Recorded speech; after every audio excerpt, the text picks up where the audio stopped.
papéis que digam respeito às pessoas que pertencem à sua comunidade. Porque não é porque Marighella não é retinto que Marighella deixa de ser negro, certo? Se Cleópatra pode ser interpretada por Elizabeth Taylor, seu Jorge pode interpretar Marighella.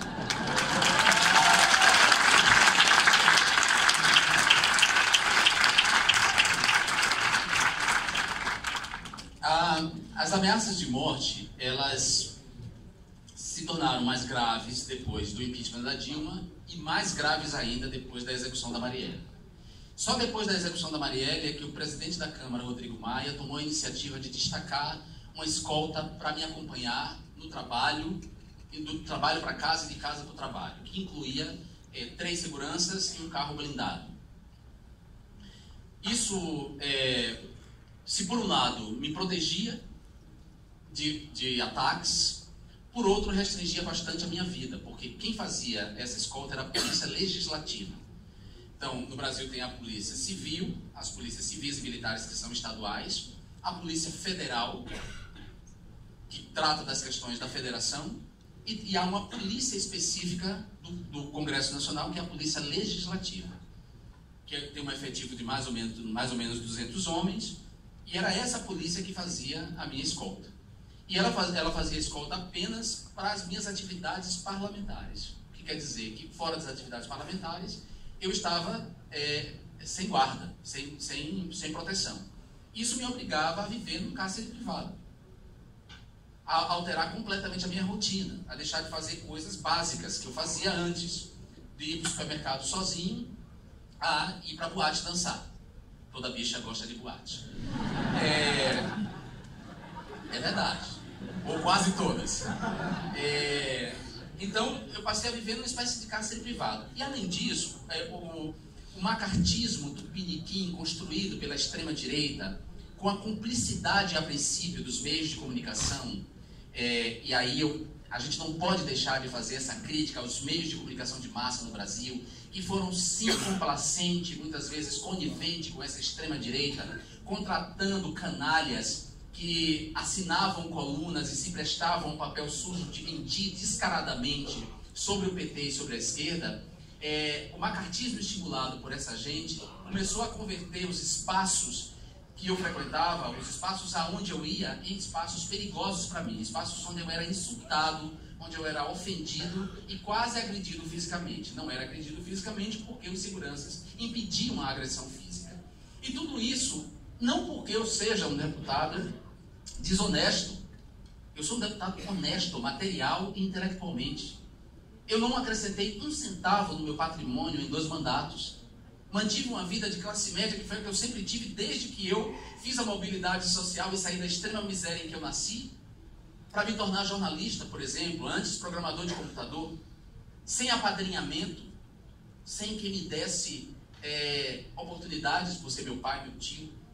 Tudo que eu conquistei foi graças a mérito meu, e olha que eu não falo em meritocracia e nem acredito em meritocracia, mesmo tendo enfrentado todas as adversidades impostas às pessoas da minha classe, impostas às pessoas da etnia a qual pertenço, impostas às pessoas da comunidade sexo-diversa a qual pertenço. Eu atravessei todos esses obstáculos e me tornei jornalista.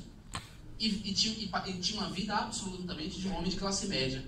Era honesto, material, intelectualmente, produtivo como deputado, respeitado e prestigiado internacionalmente, e ainda assim eu estava sendo insultado nos espaços por pessoas que me xingavam por algo que elas receberam pelo WhatsApp que eu não fiz. Principalmente a associação da minha homossexualidade com a pedofilia. Então a minha vida passou a ficar restrita, e vocês imaginam que isso afeta drasticamente a saúde emocional de uma pessoa. A minha mãe, Dona Inalva, é uma mulher simples, simplésima. Estudou até a 4ª série, assim como meu pai.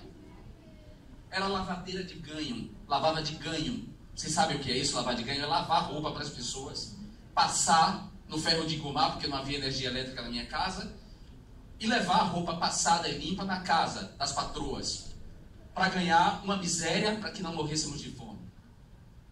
Minha mãe e meu pai são pessoas honestas, apesar de terem vivido na extrema pobreza, na extrema miséria. educaram a gente com princípios. Minha mãe muitas vezes pediu que eu saísse da escola para ter trabalho em 2 turnos, para ajudar em casa. Essa mulher honesta foi ofendida por um canalha no supermercado que chamou ela de mãe de pedófilo por causa dessas mentiras. Vocês podem imaginar o que é isso na vida de uma pessoa como eu, que prezo e amo a minha mãe. A partir daí eu entendi que esse país, o Brasil, não era mais um lugar seguro para mim, tampouco para minha família. E que minha vida não valia o sacrifício da minha vida em nome de uma gente cuja maioria dos votantes elegeu essa gangue de medíocres que hoje vem levando o país à bancarrota. E uma gangue de medíocres, mentirosos e incompetentes. E eu falo isso sem medo de ser feliz. A ministra dos Direitos Humanos, Damares, é uma mentirosa compulsiva que disse que era mestre em Educação e Direito Público e não tem nem sequer graduação. É alguém que disse que na Suécia as pessoas masturbam bebês. Na Holanda. E que estrangeiros iam para o Brasil transar com animais em hotéis fazenda de fachada. Uma psicótica hoje está à frente do Ministério dos Direitos Humanos, da Mulher e da Família. O ministro das Relações Exteriores, o chanceler do Brasil, acredita que a Terra é plana, contrariando uma tese do século XVI.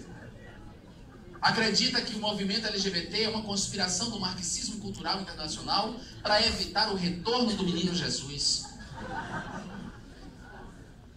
O ministro do Meio Ambiente, condenado por improbidade administrativa, disse que estudava em Yale, que tinha mestrado na Universidade de Yale, onde ele nunca pisou os pés. E Sarah Winter, indicada por Damares para tratar das políticas das mulheres, não tem nem graduação completa, embora tenha dito que era mestre em educação pública ou algo do tipo. Ou seja, o Brasil está sendo comandado não só por incompetentes, mas por mentirosos contumazes, por gente desonesta, mau caráter. O presidente da República, com 50 dias de mandatos, está no centro de um escândalo de corrupção que envolve o seu partido, o seu filho e a contratação de laranjas. E as pessoas fingem que isso não está acontecendo e disparam o seu ódio contra mim, que sou exatamente o oposto desse canalha. E o fazem por causa das fake news. É verdade. Mas o fazem também por causa desse monstro que habita essas pessoas e que elas fingem que não habita, que é o incômodo de ver um gay nesse lugar que ocupa. Por isso que elas tentam reverter.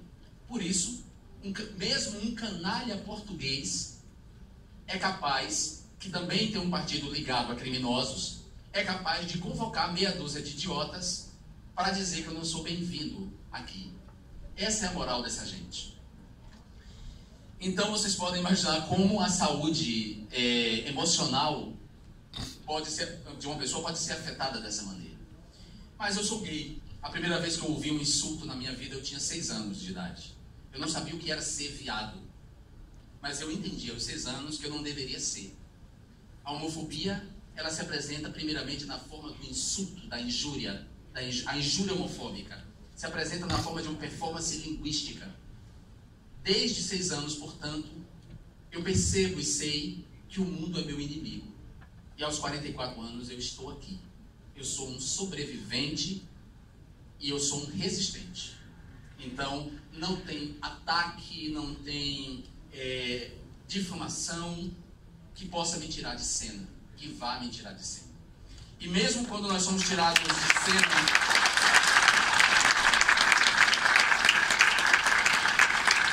mesmo quando somos tirados de cena da maneira como Marielle foi tirada de cena, em que seu corpo físico desapareceu, as suas ideias permanecem. Eu disse isso no dia seguinte ao assassinato dela, quando eu requeri ao presidente da Câmara a constituição da comissão externa que acompanharia as investigações. Eu disse, as ideias são a prova de bala.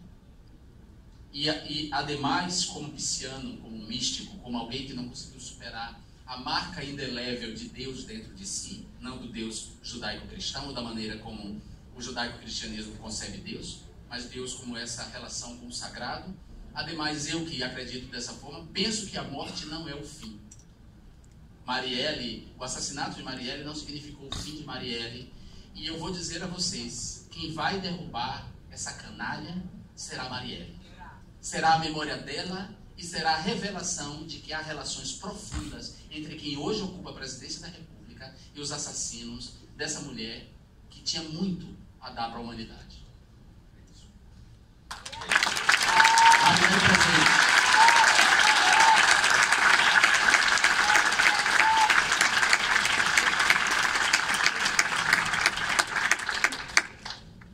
Agradecer, recebemos muitas questões, claro que por questões de tempo vamos fazer uma seleção, mas são várias, está bem? Então, qual é, na sua opinião, a melhor maneira de dialogar com a parcela da população, uma grande parcela, por sinal, que não demonstra interesse direto pela política? Como tornar assuntos como fake news, importância do veto e do voto, consciência de classe, como pautas mais acessíveis para as massas? Como imagina, agora outra, como imagina o cenário político-social brasileiro na véspera das eleições de 2022? Imagina que o ocorrido em 2018 servirá de lição para que não se repita, ou vê como uma tendência a ser repetida?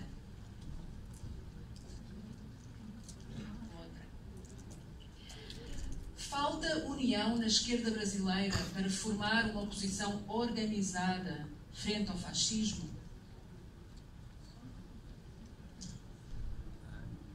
Mais uma, antes de uns comentários aqui. Você foi membro do Palo Sul. Como pensar as relações internacionais a partir de uma perspectiva LGBTQI+.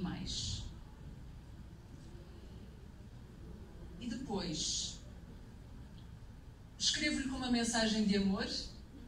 Obrigada por todo o seu trabalho. Cuide-se. Jean, quero um abraço teu.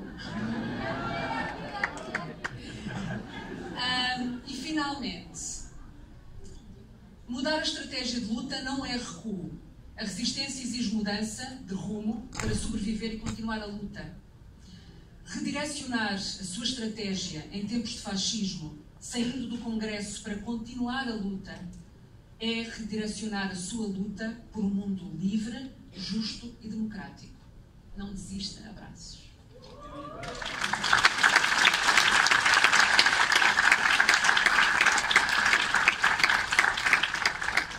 Não fale, não escreva essas palavras. Eu já disse, eu sou pisciano. Eu choro com muita facilidade, sobretudo nesse momento que eu estou vivendo, que não é um momento muito simples, de territorialização, de solidão, de afastamento de quem eu amo. Eu te amo! Obrigado. Não desista! Para preservar minha vida. Não vou desistir. Bom, vamos lá. Eu acho que nós temos que dialogar com essa parcela mais ampla da sociedade, embora a história sempre tenha, a democracia desde o seu princípio, desde o seu berço na Grécia Antiga, sempre tenha registrado a existência de pessoas que não querem participar dos debates públicos, que se recolhem e que não querem participar do debate público, e a gente precisa também respeitar as pessoas que não desejam participar. Mas quanto mais a gente trouxer para o debate público, melhor, porque participar das decisões que afetam as suas vidas é fundamental para elas. E a gente precisa desenhar estratégias que combinem a presença, né, a presença mesmo, com a atuação nas redes sociais, que tem ocupado cada vez mais espaço nas vidas das pessoas. No segundo turno das eleições no Brasil, quando a gente ainda achava que poderia reverter a vitória desse canalha, que hoje é presidente da República, as esquerdas fizeram um movimento muito interessante de ocupar as ruas através de flash mobs, através de bancas com bolo, com café, e convidar as pessoas para uma conversa. Quer dizer, a gente precisa fazer isso de uma maneira organizada. A gente precisa recuperar algo que a Igreja Católica fez nos anos 70 e 80, através das comunidades eclesiais de base, que é aí aonde as pessoas estão, que é convocá-las à conversa, que é utilizar os termos que elas possam entender. Por exemplo, na Baixa da Candeia, quando o Padre José fazia as reuniões, ele explicava para a gente, nos termos que nós entendíamos, por que o mundo era injusto. Por que nós passávamos fome? Por que não havia água tratada em nossa casa? E isso era fundamental para politizar nossa existência. A gente precisa se organizar dessa maneira, sair das nossas bolhas, do diálogo entre nós mesmos e ocupar esses espaços. Precisamos identificar aliados nas instituições que têm capilaridade, notadamente as igrejas, e sobretudo as igrejas neopentecostais. Nem todas as igrejas neopentecostais ou evangélicas são intolerantes religiosas. Nem todas as igrejas abrigam pastores homofóbicos ou racistas. A gente precisa identificar esses aliados dentro dessas comunidades que possam fazer aberturas para nós, para que a gente dialogue com as pessoas. E precisamos combinar, né, essa ação com uma presença organizada nas redes sociais. Então, por exemplo, a articulação que vocês fizeram em defesa da minha presença é um exemplo do que pode ser feito doravante em relação a outros aspectos. Essa disputa de narrativa é fundamental que a gente faça de maneira organizada. É preciso que os artistas abram seus espetáculos, levem seus espetáculos com financiamento, ou para aqueles que precisam viver disso, sem financiamento, para os que podem fazer isso sem financiamento, levar seus espetáculos para outros lugares, para que as pessoas tenham contato com outras narrativas, com outras formas de representação do mundo, que não sejam só aquelas apresentadas pela televisão, pelo telejornal, ou pelos seus líderes religiosos. Então, isso é fundamental, assim, disputar, trazer as pessoas para a política, é isso. E eu acho que já há um nível do interesse, um aumento no nível de interesse das pessoas pelo político. E nós temos que respeitar qual é a via de acesso das pessoas à política. Sobretudo, quem está nos partidos de esquerda precisa respeitar isso. Porque muitas vezes as pessoas dos partidos de esquerda, principalmente os partidos de esquerda mais tradicionais, que têm a luta de classe como carro-chefe da sua atuação, não compreendem que uma pessoa que frita hambúrguer no McDonald's não se sente interpelada a participar de uma greve, nem de uma manifestação. Isso tem que ser respeitado. Agora, a esquerda pode ganhar muito se entender que essa pessoa se sente interpelada a participar de uma parada do orgulho gay, ou de uma marcha contra a intolerância religiosa. Então, os partidos têm que começar a se abrir para essa nova dimensão da política. Tem gente que não quer falar em greve, mas quer falar em meio ambiente.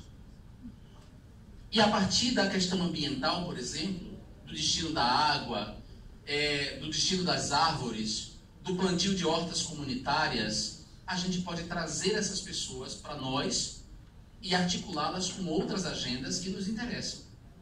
Certo? A gente precisa ter essa sensibilidade e essa flexibilidade para saber que nem todo mundo vai politizar sua existência a partir daquilo que nós, nos partidos de esquerda, imaginamos que elas vão fazer. Precisamos respeitar as novas formas de representação política que não são partidárias. Né? As associações de bairro, as associações comunitárias, as ONGs, as organizações não governamentais, os grupos. Precisamos dialogar e precisamos, sobretudo dentro dos partidos, abrir espaço e voz para essas novas perspectivas. Para mim, hoje é inadmissível que os partidos de esquerda não tenham e não deixem, ou não permitam que se organizem setoriais de mulheres, de LGBTs, setoriais de negros e negras, de imigrantes, e que essas pessoas deem palpite na condução do partido, na escolha dos seus candidatos, no investimento dos seus recursos. Eu acho que dessa maneira a gente politiza e dialoga com as pessoas. As pessoas não são más. As pessoas de direita que aderiram, que votaram na extrema-direita, não são más por natureza. Né? A gente não pode tratá-las dessa maneira. São, antes de tudo, pessoas equivocadas, manipuladas, que têm o seu medo manipulado. Então, se a gente puder quebrar esse medo, se a gente fizer manifestações de aproximação entre elas e as pessoas das quais elas têm medo ou que elas consideram inimigas, ótimo. Vamos pensar nesses eventos, vamos pensar em ações como essa que aproximem, que desconstruam esse medo. Não vamos deixar que a direita manipule o medo, que, quando eu digo a direita, os líderes de direita manipulem o medo. Então essa é uma maneira que eu acho, um palpite que eu dou, dentro da minha experiência e sem querer aqui dar uma receita definitiva, para a ampliação da politização das pessoas. Eu não gosto de fazer futurologia, e sou péssimo em fazer futurologia. Aliás, eu sou acometido da síndrome de Cassandra. Cassandra é aquela personagem da mitologia grega que previa o futuro. A ela foi dado o poder de prever o futuro, mas de não convencer ninguém.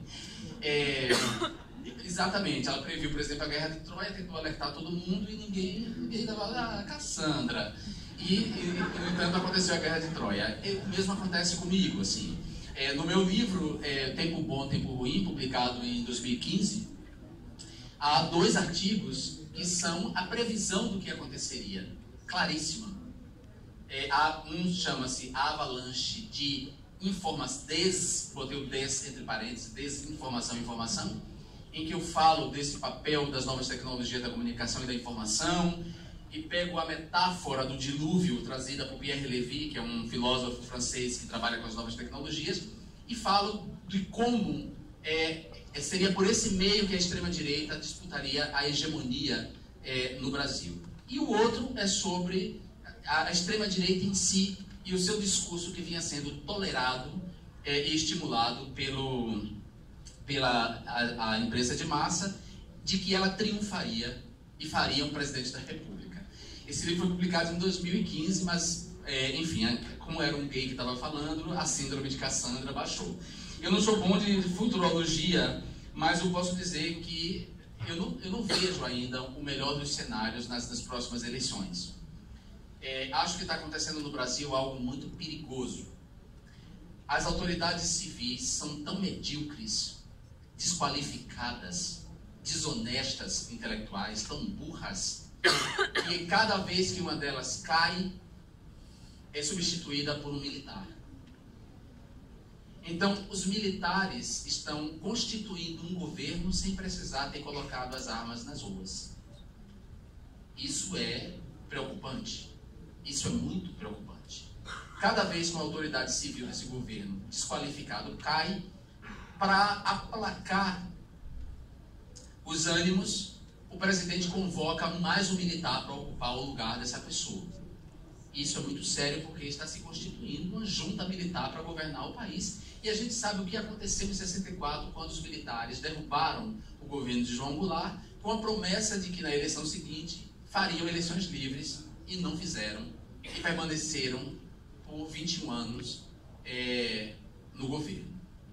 Então eu acho que a gente precisa estar atento a isso. Quando as pessoas passam a tratar o general Mourão como moderado diante da estupidez e da loucura do presidente da República, nós temos aí um problema. Mas a verdade é que, de fato, se comparado ao desqualificado, ao presidente desqualificado, Mourão é um moderado.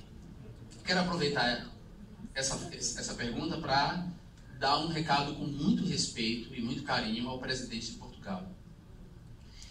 O presidente de Portugal está longe, muito longe de ser irmão de Bolsonaro, como ele disse. Ele está longe de ser o desqualificado que Bolsonaro é, de ser o racista que Bolsonaro é, o machista, misógino, o ignorante que Bolsonaro é. Então, dizer que o encontro entre ele e Bolsonaro foi um encontro entre irmãos é algo que depõe contra ele. Pelo amor de Deus, presidente, não faça isso. Não diga que foi um encontro entre irmãos. Cortesia tem limite. Seja cortês, mas não precisa se expor dessa maneira. O senhor não tem nada a ver com Bolsonaro. Nada a ver com Bolsonaro.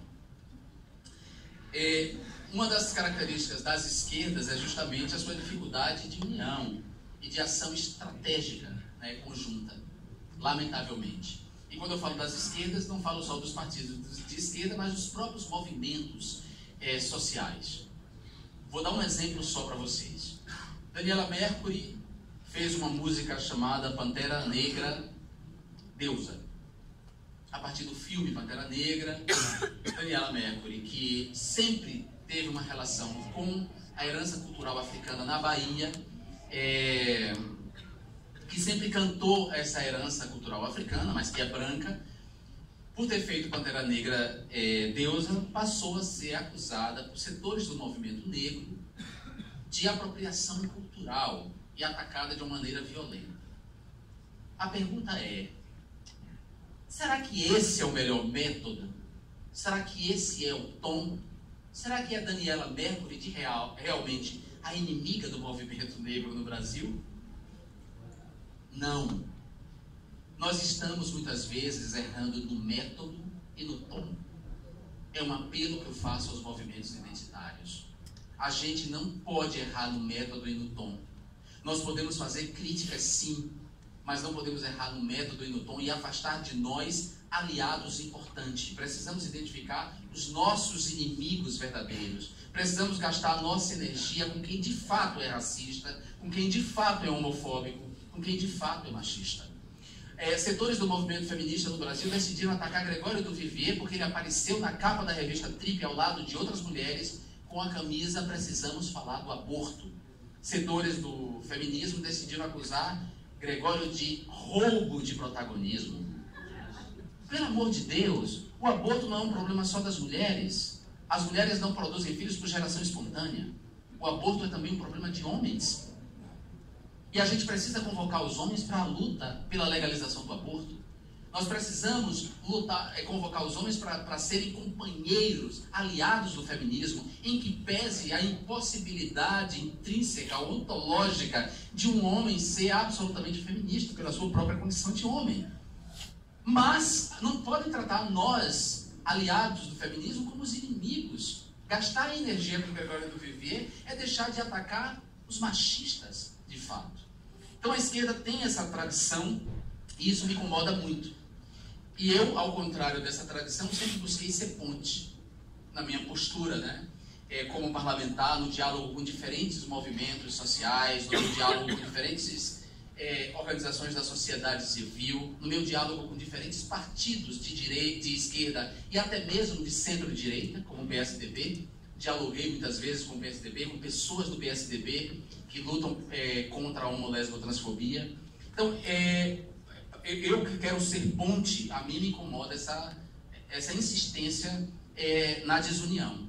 Acho que o Brasil está vivendo um momento muito grave para Ciro Gomes, por exemplo, ir à Bienal da Uni e dizer que Lula está preso babaca. Por favor. A Bienal da Uni não é um lugar para Ciro dizer essa frase. Ele sabia que ao dizer essa frase estaria provocando os ânimos dos estudantes que se sentem ofendidos com a situação do presidente Lula, que é um preso político.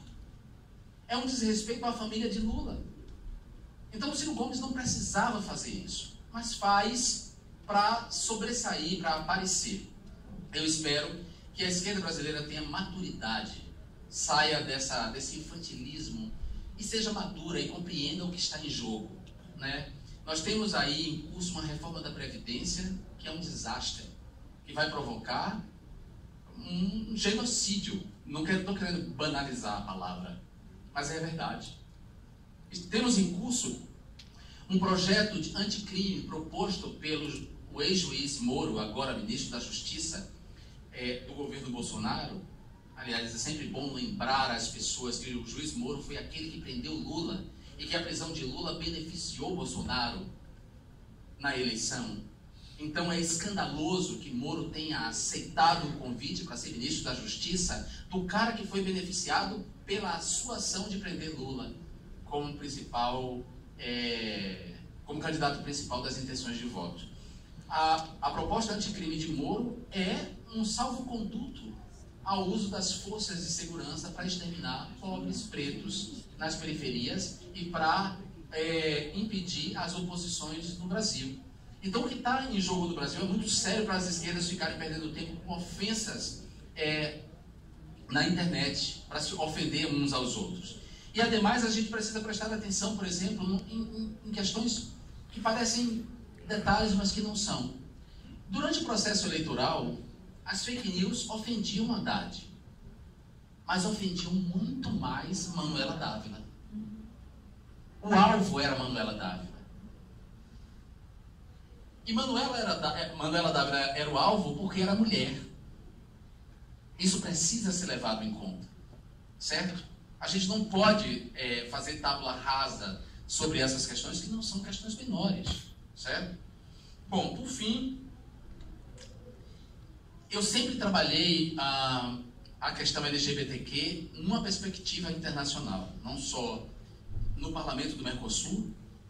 Eu era membro da Comissão de Cidadania e Direitos Humanos do Parlamento do Mercosul, mas também porque eu integrava o Parliamentarians for Global Action, que tinha no empoderamento das pessoas LGBTs e no combate à homofobia e transfobia no mundo uma das suas principais agendas.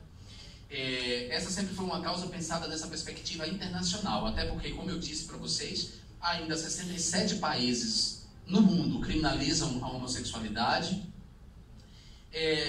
O casamento civil igualitário não está garantido em muitos dos países considerados democráticos, certo? Nem tampouco a identidade de gênero das pessoas trans. Então, embora vivamos em países distintos, há algo comum entre nós que pertencemos a essa comunidade sexo-diversa no mundo todo. E esse pertencimento produz uma cultura comum entre todos nós. Então, eu sempre pensei nessa perspectiva internacional. Não por acaso eu abri a minha fala hoje aqui falando de o que foi que deu a vitória a esse novo governo que está no Brasil. E por que eu fui convertido paulatinamente no inimigo público. Eu tratei justamente desse mal que está na boca de Donald Trump, que está na boca de Putin, do presidente da China, de Erdogan e de outros tiranos que vêm emergindo em diferentes países. Temos que ter isso em mente, sobretudo as pessoas heterossexuais de esquerda. O elo mais frágil nesse momento é a comunidade LGBT. Peço que vocês, pessoas heterossexuais, se comportem como se essa violência afetasse vocês como pessoas. Tenham um exercício de empatia em relação a nós LGBTs, em relação a nós sexo-diversos. E aí, eu gostaria, sim, de perguntar às autoridades onde está a Rose. E eu vou perguntar a todas as autoridades, vou perguntar no parlamento, onde eu vou estar amanhã, aos deputados com quem eu vou me reunir. O que é que eles estão fazendo? Que interpelação eles estão fazendo às autoridades competentes que devem localizar onde está a Rose e dizer onde está ela? Essa é uma causa que não é nossa só. Deve ser de verdade de todos vocês. E aí, quando for de todos vocês, aí sim, a frase "ninguém larga a mão de ninguém" estará tendo concretude.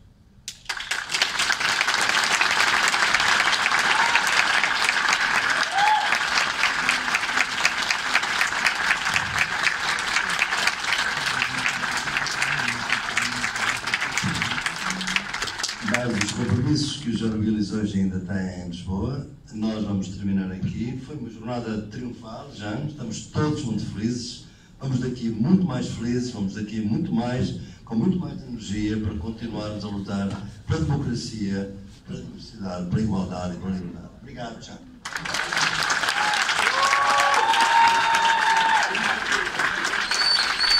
Muito obrigado, boa leitura. Muito obrigado, Bruno, Cristina, ao SES, da Universidade de Coimbra, a vocês que vieram, todos vocês. Quem quiser, eu quero convidar para comigo, ele voa, comer uma omelete maravilhosa que eu vou fazer com o ovo que me jogaram. Obrigado!